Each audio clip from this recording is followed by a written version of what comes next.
Hello and welcome back to my new series where I rank all of Ash's Pokemon teams, and today we're continuing with Johto. Now this is a weird one because Ash actually used quite a few of his Kanto Pokemon in his Johto team, so you'll be seeing a few of them pop up again. But for the likes of Muck, Tauros and Kingler, although we saw them throughout Johto and some of them actually competed in the league, they weren't really members of his core Johto team.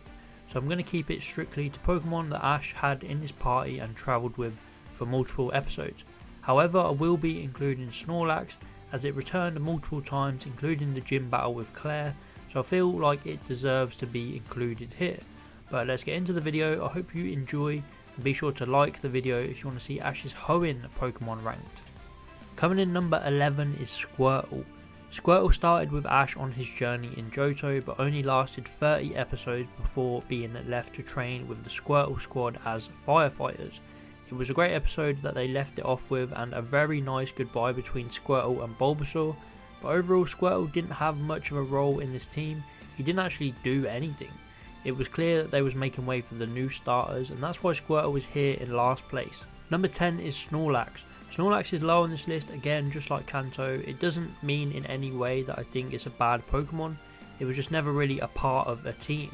It came into Ash's team randomly when needed, and it's a shame, but I feel it deserved to be on this list at least, as it was called on by Ash 3 times, once for a sumo conference, once for Claire's gym, where it was really important in earning Ash's last badge, and then finally in the Johto League where it played a big role against Gary, taking out 2 of his Pokemon. Number 9 is Phanpy. This Pokemon was hatched real late into Ash's Johto journey, and it was pretty weak as a baby Pokemon, so it didn't really do much. It's above Snorlax because it had more of a role on Ash's team, and it was cool seeing Ash take care of his first ever egg. It battled against Price's Dugong and got easily beaten, and then came in for Ash at the Johto League as well, but other than that it didn't have much else to do. Number 8 is Heracross, one of the most frustrating Pokemon Ash has ever owned. Heracross was caught early on in Ash's Johto journey. It made a bang in its first few battles with Donphan and Scizor.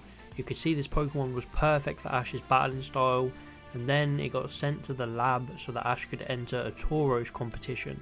And then Oak decides that he wants to keep it to research it, but then it never comes back. It just rots away at the lab, and this was so frustrating. So much potential with this Pokemon just gone. It does however come back for the Johto League where it takes on Gary and does amazing, but it doesn't save him for this team. It should have been there throughout his whole journey, and it was wasted potential. It didn't even compete in one Johto League gym battle. Number 7 is Bulbasaur. Bulbasaur was the last of Ash's Kanto trio to leave the group, so it had the longest to perform. Despite not really having much battle action in the gyms, it still performed in other episodes like the Grass Pokemon Tournament, and then of course it comes back for the league and has some important battles, including a tie with Jackson's Meganium, which was a really good battle.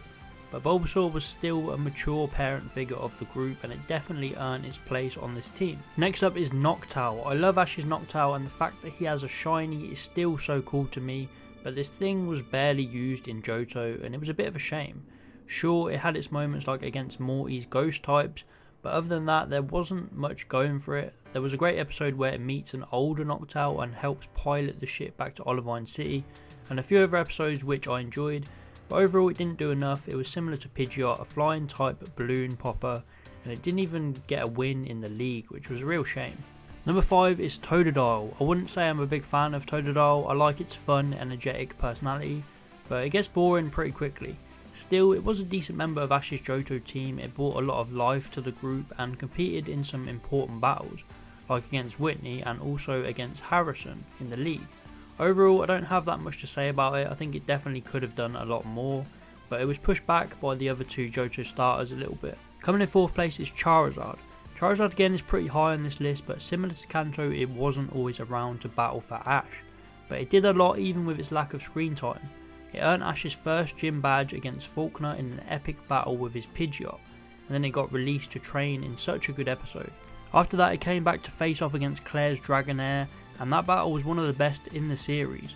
So Charizard definitely had a lot of value on this Johto team, and put in a lot of work despite not being in Ash's actual party the whole time.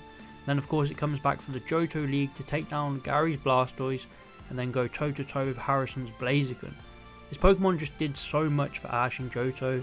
It's a shame that I couldn't put it at number 1 on either of the lists, but I have to rank them on their overall importance to specific regions, so Charizard comes in at number 4.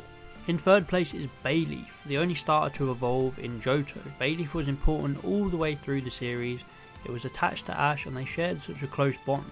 It got a lot of development episodes as both Chikorita and Bayleaf, and of course it competed in many important battles against Bugsy, against Chuck, and also the final match with Gary.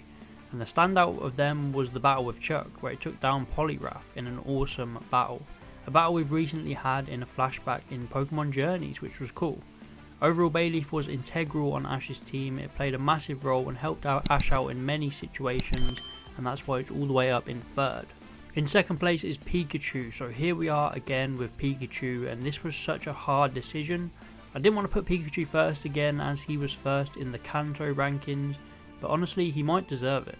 But I've stuck it here in the second spot for now, as Pikachu did so much in Johto. He competed in all 8 of the gym battles and was important to Ash winning every single one of them, which is crazy. The standout battles for me were against Claire's Gyarados and against Price's Piloswine, but there's so many more battles and episodes where it shined. Without Pikachu and Johto, Ash would have struggled a lot in these battles, and the fact it was number 1 in Kanto and now it's number 2 on this one shows me that Pikachu was Ash's most important Pokemon in the original series by far, and it goes to show how strong their bond has been throughout the years and why it keeps on growing each series. Coming in first place is Cyndaquil. Maybe some slight bias here, as Cyndaquil was one of my favourite Pokemon from Ash's Johto team, and it really shined all the way through the series. From its capture, not being able to get its flame going, to training up with the Skarmory and its trainer, it had a clear arc and a clear development to becoming one of Ash's best Pokemon and strongest Pokemon, and why they didn't want to evolve Cyndaquil shocks me. Even up until Quilava would have been good, but they decided to bring it back years later and evolve it in Diamond and Pearl, which I loved, and they must have known that it was the most deserving of an evolution out of all of Ash's old Pokemon. So his battles in Johto were fantastic, starting with Bugsy where it took down his ace Cypher with some nice tactics. It played a decent part in Whitney's battles. In the first one it took down her first 2 Pokemon like they were nothing, and then in the rematch it also did well against Miltank. It battled against Morty and Jasmine as well, where it took down a whole Steelix. That alone is enough to earn its evolution.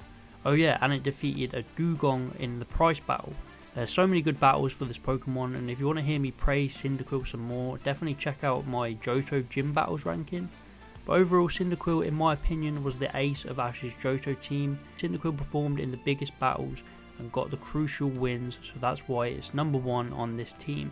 I hope you enjoyed. Be sure to let me know your thoughts on this list, who would be number 1 for you, and share some Cyndaquil love in the comments. But that's it for now. Be sure to like the video if you want to see Ash's Hoenn team ranked, and I'll see you next time.